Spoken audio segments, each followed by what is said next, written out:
It's a great day at Firefly Craft. We are going to make a super awesome project today. It is not going to be the easiest project we've ever done, but if you'll stick with me to the end, we'll make sure you get finished with it. It's going to be beautiful and classy.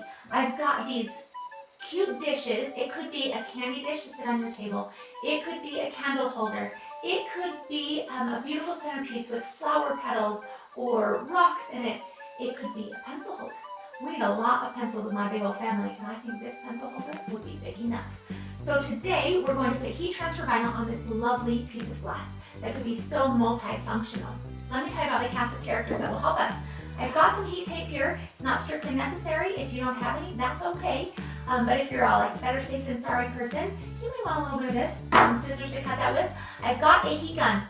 You can use a hand iron for this because technically it's iron on vinyl. But I think let's not stick with labels. A heat gun just works so much better for me. You can pick one of those up at your local hardware store. I got mine at Harbor Freight for about 10 bucks. I got a little heat transfer vinyl decal cut and weeded already from Firefly Craft Heat Transfer Vinyl. And I've got a heat resistant glove. Glass is a great conductor of heat, which is why we use it in our baking dishes. But I don't want to make my hands today. So I'm going to be wearing this heat resistant glove. And because I'm right-handed, I'm going to put this on my left hand because I tend to use the gun with my right hand. You can put one on both of your hands just to be safe, people. Whatever you're going to do, realize that glass is going to get hot. Don't get burned. Okay, so I'm going to place this decal on my glass.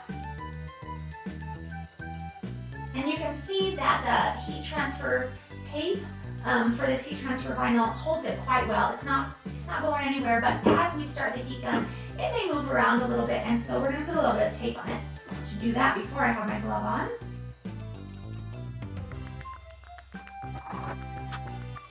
I'm just going to put a piece of this on the top and on the bottom. If you do any sublimation or other things like that, you probably have some of that around already, no big deal. Alright, I'm going to turn my heat to hot. Because there's not a super lot of pressure with this, obviously I don't want to break the glass, I'm going to keep my heat pretty high. And I'm going to take my time with it because we don't have a lot of pressure, but we can still have heat and we can still have time. Those are our three elements. So since one is lower, let's raise the other two, see what we can do.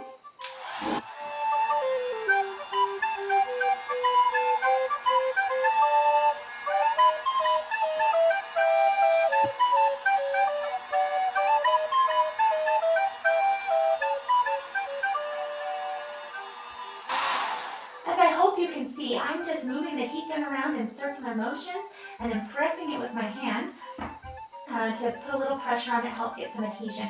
Did little sections at first, and I'm kind of going over the whole decal just to help set it a little better. All right, let's see how this is doing. Oh, that felt really lovely. That beautiful glass. That's it for today's project. Now to figure out what to fill my glass jar with. Hope you've enjoyed the video. If you did, give us a big thumbs up and please subscribe to the channel so you won't miss any of our fun crafting videos. Make it a crafty day!